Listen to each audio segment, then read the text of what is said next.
Market में बहुत सारी कैंडलस्टिक पैटर्न बनती हैं, लेकिन क्या यह सभी कैंडलस्टिक पैटर्न काम करती हैं? नहीं। आज हम 7 पावरफुल कैंडलस्टिक पैटर्न देखेंगे जिनकी एक्यूरेसी नेक्स्ट लेवल है। सिर्फ इतना ही नहीं, पावरफुल कैंडल के साथ साथ हम इसकी साइकोलॉजी भी सीखेंगे ताकि आपको अपनी ट्रेडिंग जर्नी में बेहतर रिजल्ट मिल सके। तो सबसे पहली पावरफुल और सभी ट्रेडर्स की फेवरेट कैंडल है हैमर। हैमर एक कीक बुलिश कैंडल है जिसकी फॉर्मेशन होने के बाद यूजुअली मार्केट ऊपर जाता है। इस कैंडल की एक कंडीशन है कि इसके शैडो की साइज इसके बॉडी से 2 गुना लंबी होनी चाहिए। जब ये कैंडल किसी सपोर्ट के आसपास बने तब हाईली चांस रहते हैं कि मार्केट एक अपर साइड मूवमेंट थे। जैसे कि यहाँ आप देख सकते हैं, इस सपोर्ट के पास हैमर का निर्माण हुआ और इसके बाद मार्केट ने ऊपर की तरफ मोमेंटम दिया भी। लेकिन आपको यह समझने की जरूरत है कि हैमर कैंडल में ऐसी क्या खास बात है कि यह बनने के बाद मार्केट ऊपर जाती है। हैमर बनने के बाद प्राइस ऊपर ही क्यों जाती है, प्राइस नीचे क्यों नहीं जाती? इस क्वेश्चन का सॉल्यूशन आपको हैमर कैंडल की साइकोलॉजी में मिलेगा। देखिए, स्टार्टिंग में प्राइस ओपन होती है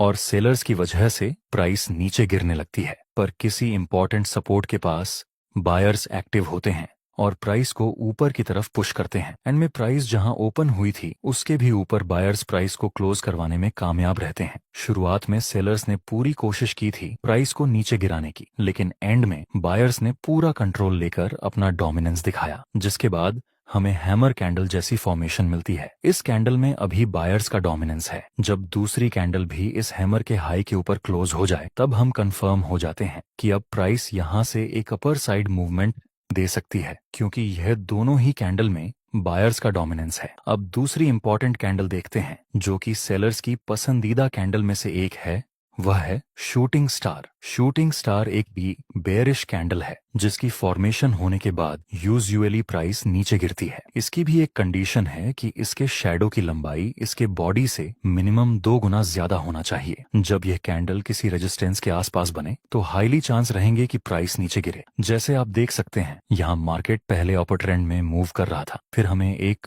पुल बैक देखने को मिला और इस रेजिस्टेंस के पास हमें एक शूटिंग स्टार की फॉर्मेशन मिली। अब संभावना है कि यहाँ से फिर से प्राइस में एक गिरावट देखने को मिले। लास्ट में हमें सेलिंग प्रेशर मिला भी। अब इस कैंडल की साइकोलॉजी समझते हैं। स्टार्टिंग में प्राइस ओपन होती है और बायर्स प्राइस को ऊपर पुश करते हैं, पर किसी इंपॉर्टेंट रेजिस्टेंस के पास सेलर्स एक्टिव हो जाते हैं और वे प्राइस को नीचे धकेलने लगते हैं। कैंडल की शुरुआत में बायर्स ने पूरी कोशिश की थी प्राइस को ऊपर ले जाने की, लेकिन वे सब लोग असफल रहे और अंत में सेलर्स ने पूरा पावर दिखाकर प्राइस को नीचे की तरफ पुश कर दिया। इस कैंडल में सेलर्स का पावर दिख रहा है, इसलिए हम बोल सकते हैं कि अगर दूसरी कंफर्मेशन कैंडल इस शूटिंग स्टार के लो के नीचे क्लोज हो जाए तब हम सेल में एंट्री कर सकते हैं, क्योंकि यहाँ दोनों कैंडल में ही सेलर्स का प्रेशर है। अब हैमर और शूटिंग स्टार के बाद तीसरी पावर देखिए। हैमर कैंडल में भी बायर्स का पावर होता है और 3 व्हाइट सोल्जर में भी, लेकिन हैमर में सिर्फ एक कैंडल को बायर्स का पावर मिलता है, जहां 3 व्हाइट सोल्जर में तीनों ही कैंडल को बायर्स का पावर मिलता है। इसलिए 3 व्हाइट सोल्जर की एक्यूरेसी ज्यादा रहती है इन कंपैरिजन टू हैमर। आपकी नेक्स्ट हाईली एक्यूरेट कैंडल है 3 ब्लैक क्रो। इसमें तीनों कैंडल का इतना है कि 3 ब्लैक क्रो में तीनों कैंडल का कलर रेड होना चाहिए। बाकी सारी कंडीशन 3 व्हाइट सोल्जर जैसी ही हैं। यहाँ पर आप देख सकते हैं प्राइस पहले ऊपर जाता है, फिर एक हल्का सा पुल बैक के साथ नीचे गिरता है। जहां से प्राइस नीचे गिरा उस एरिया को हम एज अ रेजिस्टेंस यूज कर सकते हैं। आगे प्राइस इस रेजिस्टेंस के पास 3 ब्लैक क्रो की फॉर्मेशन बनाता है जो एक बेरिश सिग्नल है, तो फिर अब हम सेल में एंट्री कर सकते हैं। स्टॉप लॉस इस 3 ब्लैक क्रो के हाई से थोड़ा सा ऊपर और प्रॉफिट टारगेट के लिए हम नजदीकी सपोर्ट का यूज करेंगे। नेक्स्ट, एक बड़ी गिरावट के साथ हमारा प्रॉफिट टारगेट कंप्लीट हो गया। चलिए इसकी साइकोलॉजी समझते हैं। स्टार्टिंग में प्राइस ओपन होती है और सेलर्स की वजह से प्राइस नीचे आती है और नीचे ही प्राइस क्लोज हो जाती है। दूसरी कैंडल में भी सेलर्स की एक्टिविटी ज्यादा होने की वजह से प्राइस ओपन होकर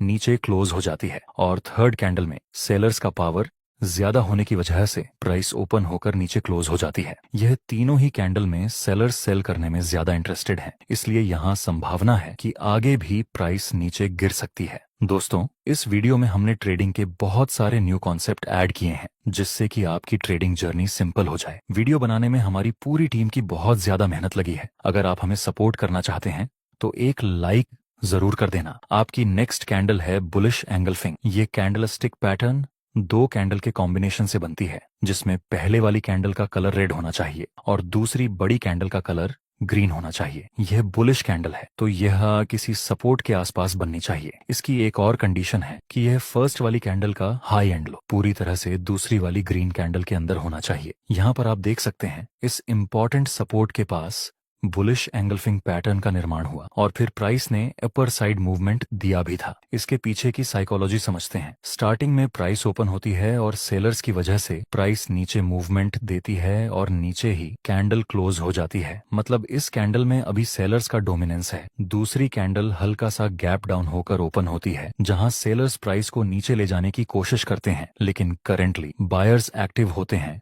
और वे प्राइस को फुल पावर के साथ ऊपर पुश करने की कोशिश करते हैं और बायर्स प्राइस को फर्स्ट कैंडल के हाई के ऊपर क्लोज करवाने में कामयाब रहते हैं। यहाँ इस कैंडल में सेलर्स का डोमिनेंस था, लेकिन दूसरी कैंडल में बायर्स का डोमिनेंस देखने को मिला। जब दूसरी कैंडल इस ग्रीन कैंडल के हाई के ऊपर क्लोज हो जाए तब हम बाय में एंट्री कर सकते हैं। इसी तरह आपकी दूसरी पैटर्न है बेरिश एंगल्फिंग। इसका निर्माण होने के बाद यूजुअली मार्केट नीचे गिरता है। इसमें यह फर्स्ट कैंडल का कलर ग्रीन होना चाहिए और सेकंड कैंडल का कलर रेड होना चाहिए। यह बात जरूरी है कि बेरिश एंगल्फिंग किसी रेजिस्टेंस के आसपास बननी चाहिए, तभी इसकी एक्यूरेसी बेहतर रहेगी। इसमें भी यह फर्स्ट कैंडल का हाई और लो पूरी तरह से इस सेकंड कैंडल के अंदर होना चाहिए। आप देख सकते हैं यहाँ इस इंपॉर्टेंट रेजिस्टेंस के पास एक बेरिश एंगल्फिंग का निर्माण हुआ और फिर प्राइस ने एक डाउन साइड की मूवमेंट दी थी। इसकी क्या साइकोलॉजी है, चलिए देखते हैं। शुरुआत में प्राइस ओपन होती है और बायर्स की वजह से प्राइस ऊपर की तरफ मूवमेंट देती है और ऊपर ही क्लोज हो जाती है। दूसरी कैंडल हल्का सा गैप अप के साथ ओपन होती है और धीरे धीरे ऊपर जाती है, लेकिन सडनली सेलर्स एक्टिव होते हैं और वे प्राइस को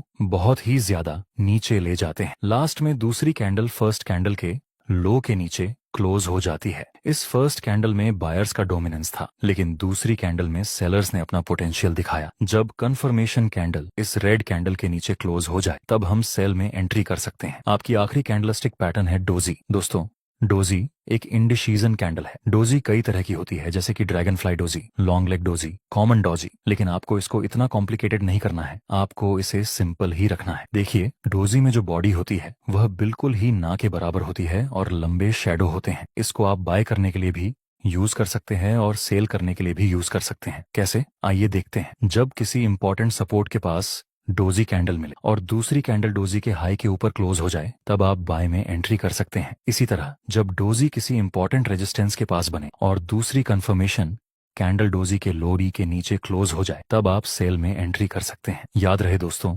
डोजी के आधार पर ट्रेड लेते समय आपको हमेशा कंफर्मेशन कैंडल का वेट करना है, क्योंकि यह इंडिसीजन कैंडल है। चलिए इसकी साइकोलॉजी समझते हैं। शुरुआत में प्राइस ओपन होती है और सेलर्स प्राइस को नीचे पुश करते हैं, लेकिन बायर्स एक बार फिर से प्राइस को ऊपर ले जाते हैं। जैसे ही प्राइस ऊपर जाती है, सेलर्स फिर से एक्टिव होते हैं और प्राइस को नीचे पुश कर देते हैं और जहां प्राइस ओपन हुई थी उसके आसपास ही क्लोज हो जाती है। सेलर्स ने कोशिश की थी प्राइस को नीचे ले जाने की, लेकिन वे नाकामयाब रहे और वहीं बायर्स ने भी कोशिश की थी प्राइस को ऊपर ले जाने की, लेकिन वे भी सफल नहीं रहे, जिस वजह से इस कैंडल को हम इंडिसीजन कैंडल बोलते हैं। दोस्तों, अगर आपको इस वीडियो से कुछ ना कुछ वैल्यू मिली हो तो लाइक जरूर करना और कोई डाउट हो तो कमेंट में बता देना। साथ ही अगली वीडियो किस टॉपिक पे चाहिए कमेंट में जरूर बताएं। दोस्तों,